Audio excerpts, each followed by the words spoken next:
The plane hummed steadily at 30,000 feet, slicing through a cloud-streaked sky on a direct flight from Los Angeles to Tokyo.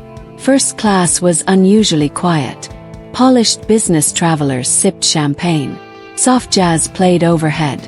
And in the second row, quietly minding his own business, sat Steven Seagal, black shades, dark suit, and the quiet aura of a man who didn't need to prove anything. He had been invited to Tokyo for a martial arts charity gala, a tribute to masters of the past and present. But Steven was hoping this flight would be peaceful.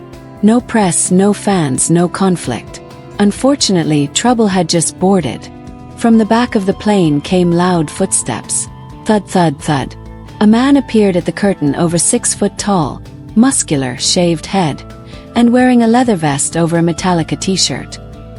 He looked like a biker who'd stolen a business class upgrade. And he wasn't happy. "I paid for an aisle seat," he bellowed, gesturing at the stewardess. "I'm not sitting next to some snoring stranger in coach." The stewardess was calm. "Sir, we're at capacity. We can't just move passengers around in first class." "I don't care," the man snapped. "That seat's empty." He pointed directly at the seat next to Steven Seagal. Steven glanced up but said nothing. He turned back to the screen in front of him. "Sir," the stewardess said again, "you are not cleared for first," but it was too late. The man stormed forward past the curtain and dropped his bag with a thud in the overhead bin above Steven. "Move," the man growled. Steven didn't even blink. "You're in the wrong section." The man smirked, then leaned down, his voice dropping to a low, mocking whisper. "And you're in my way." The stewardess rushed in, clearly panicked now. "Sir, you cannot be here. I'm calling security at the next airport." But the man wasn't backing down. He shoved Steven's tray, spilling his water. The glass rolled to the floor. That was mistake number 1. Then he reached forward and shoved Steven's shoulder. Mistake number 2. Steven finally removed his glasses. His gaze met the man's, calm, cold, unshaken. "Walk away," Steven said, voice like gravel. The man laughed. "Oh yeah, what are you going to do, Gramps?" Passengers nearby began pulling out phones. Someone whispered, "Is that Steven Seagal?" The man didn't care. "You think you're some kind of tough guy," he barked. "You've been watching too many movies, old man." Then he made mistake number 3.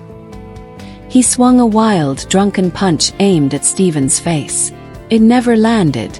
Steven's hand snapped up, catching the fist in midair like a bear trap, closing on a twig. The man's eyes widened. "What the?" Steven twisted the arm and stood up in one fluid motion, forcing the man to stumble sideways, bent over, groaning. The cabin fell silent. Then wham! Steven slammed the man's head into the back of the first-class seat just hard enough to daze him. The man dropped to one knee, stunned. "I warned you," Steven said. The stewardess gasped. "Sir dash." Steven raised a hand gently. "He'll be fine." The man scrambled back to his feet, wiping blood from his nose. "You're dead. You're so dead." He stormed down the aisle, shouting, "You don't know who I am." Steven calmly sat back down, put his tray upright, and reached for a napkin to wipe the water. The woman across from him leaned over, whispering with wide eyes. "That was amazing." Steven offered a small nod. Some people need to be reminded. But it wasn't over. Not yet.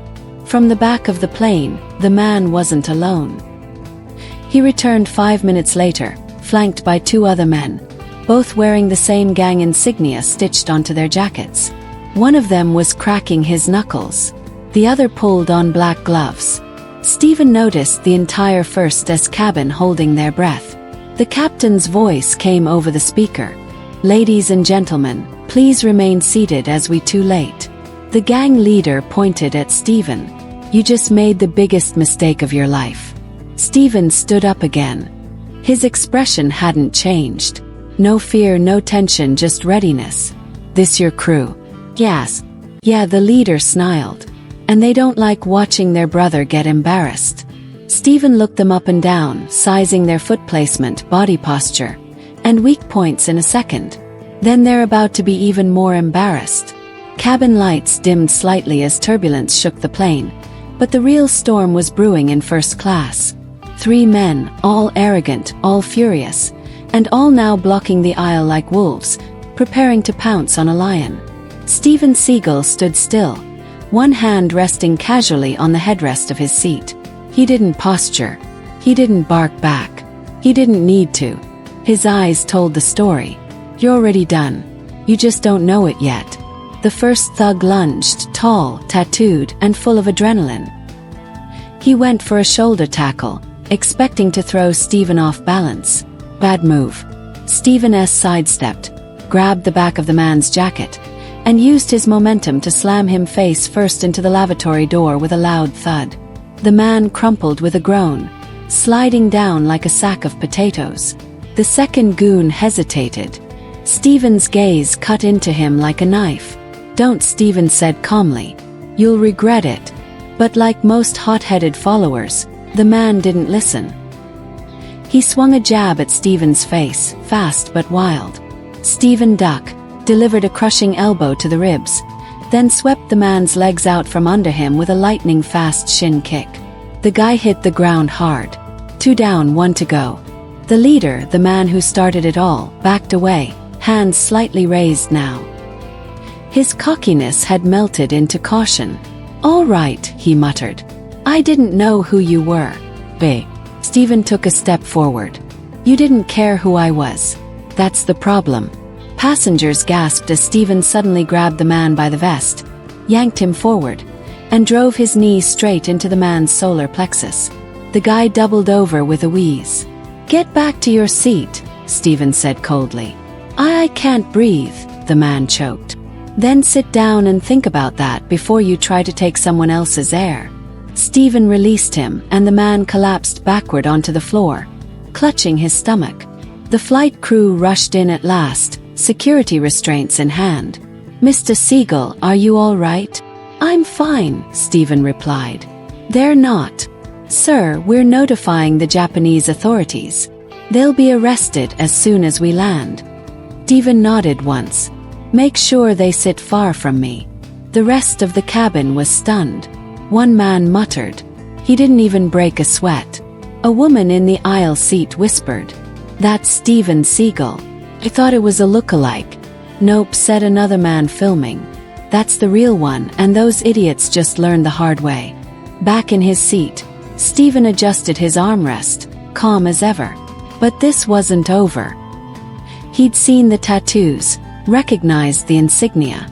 Black Wires MC, a biker gang with a reputation for smuggling and violence. If those 3 were affiliated, this wasn't just an in-flight tantrum. It was a test. And Steven knew if you hit one head of a snake, the body usually slithers out, looking for revenge. 20 minutes passed. Calm returned. Flight attendants served drinks, cautious but relieved. Steven sat with his eyes closed, but his mind was alert. That's when he felt it. Presence. Someone had just entered first class again. He opened his eyes. It wasn't a passenger. It was a man in plain clothes, seated 2 rows ahead. He hadn't been there before. No tray, no drink. Just watching Steven through the reflection of his phone screen. Steven clocked it immediately. Another one may be the real boss. The man stood up casually and walked down the aisle past Steven and stopped beside the unconscious gang leader on the floor. He knelt beside him, checked his pulse, then muttered something into his collar. Microphone. This wasn't just some biker muscle. This was organized. Steven quietly unbuckled his seat belt again. The stewardess leaned toward him. Sir, is everything all right? He didn't answer. He was already on his feet, walking toward the lavatory where the unconscious thug had been dumped. The door was open, but the man was gone. Only a smear of blood remained on the wall. Steven Seagal stood in the narrow hallway between the first-class section and the lavatories, staring at the empty space where the unconscious thug had been dragged. The seatbelt sign pinged overhead. The turbulence wasn't from the sky anymore. It was in the air around him. The tension had returned like a pressure drop before a storm. He turned back, scanning the cabin. The man in plain clothes, the one who had checked the thug's pulse, was now gone too. Not in his seat, not in the aisle. No trace. But Steven knew better. These guys didn't act alone. They moved like a crew, and when one got knocked down, the others circled like vultures. He moved back toward his seat quietly, calmly, but every step forward was a scan.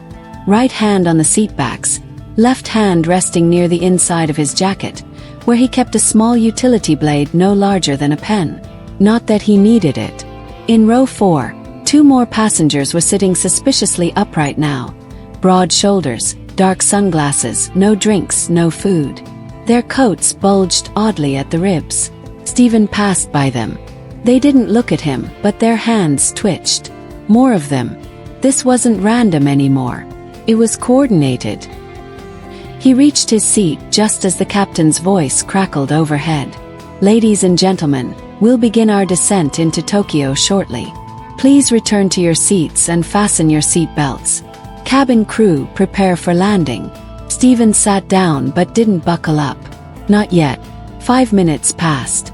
Then it happened. The 2 thugs in row 4 stood up suddenly despite the landing announcement. One moved toward the cockpit, the other toward Steven. A stewardess tried to intercept. "Sir, we're landing now. Please return to your..." The man shoved her aside and pulled something from inside his coat. Not a gun, a metal baton. He swung it down fast, aimed for Steven's head, but Steven was faster. He raised his forearm, blocked it with bone-shattering precision, then grabbed the thug by the collar and head-butt him square between the eyes. Blood sprayed. The thug dropped like a rock. The second man charged from behind. Baton raised. Steven spun around, caught the baton mid-swing, twisted the man's arm behind his back, and launched him into the cabin door with a violent crack. Both men were now unconscious. One draped over a row of seats. The other crumpled near the emergency exit. The passengers erupted in shouts and panic. Some screamed, others cheered. The pilot came over the intercom again. "Cabin crew, what's happening back there?" Steven stepped forward and picked up the baton, tossing it toward the stewardess, who was now wide-eyed and shaking.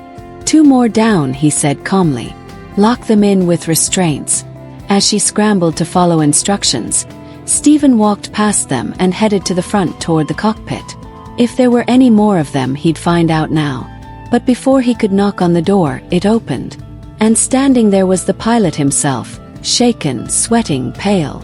Behind him in the tiny cockpit was the man from earlier, the one with the microphone, the one who had vanished. He had the co-pilot in a headlock, one hand gripping a sharp object, a glass shard from a broken whiskey tumbler. "This bird's going to land how I say," he growled. "Unless your hero wants the cockpit sprayed with blood." Steven didn't flinch. He stepped forward, hands raised. "Let the kid go." The hijacker grinned. "Not a chance. You messed with the wrong crew. This was supposed to be an extraction." But now, he pressed the glass tighter to the co-pilot's neck. "Now, I'm going to show the world that you're not invincible." Steven's eyes flicked briefly to the co-pilot's belt. A spare earpiece. Long cable close to the attacker's leg. Close enough. Steven leaned slightly to the side. "You sure you want to do this?" The man sneered. "You're not walking off this plane. None of you are." Steven smiled. "That's funny." Then he moved fast, precise, brutal. He ducked left, grabbed the earpiece cable, yanked it up between the hijacker's legs, and twisted, pulling the man backward off balance. The co-pilot dropped low, rolling away. Steven grabbed the hijacker by the back of the neck and slammed his face into the control panel twice. Blood splattered the throttle levers. The man collapsed. "Clear," Steven said, breathing steady. The co-pilot scrambled back into his chair, eyes wide with shock. "But thank you." Steven just nodded. "Let's get this thing on the ground." 20 minutes later, Tokyo International Airport tarmac secured. The moment the wheels touched down, airport police stormed the plane. Steven stood at the front, arms folded, watching the handcuffed thugs get dragged out one by one. A senior officer approached him. "Mr. Seagal, we apologize for this situation. We had no idea they were planning to infiltrate the flight. Steven shrugged. They wanted a fight. The officer looked at the unconscious bodies being wheeled off. They got one. News broke worldwide within hours. Steven Seagal thwarts mid-air hijacking attempt on Tokyo flight. Armed thugs regret targeting martial arts legend at 30,000 feet. Seagal still has it, and the Blackwire's MC just found out the hard way. Back in his hotel suite, Steven finally sat down and poured himself a cup of green tea. He looked out the window at Tokyo's skyline and cracked the smallest smile. Some men wore capes. He just wore silence and steel fists. If you enjoyed this story, don't forget to give it a thumbs up and hit that subscribe button for more emotional, dramatic, and unexpected tales. And thanks for watching, and see you in the next video.